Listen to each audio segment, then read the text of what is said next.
मेहरबानी। ये काफिला जो है ये खोरट्टा लहरी अड्डा के मुकाम पे पहुंच आया है।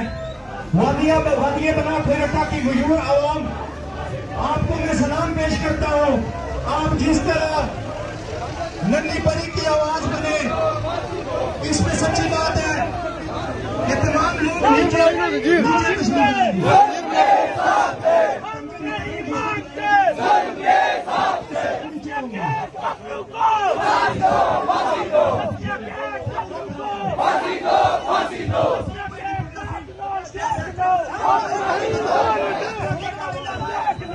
तुम्हारी मौत है, हम नहीं मानते। जुल्म के साथ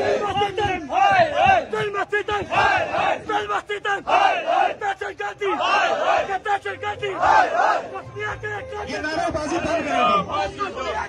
ये इसमें शातिर साहब से गुजारिश करता हूँ कि वो आए और तिलावत कलाम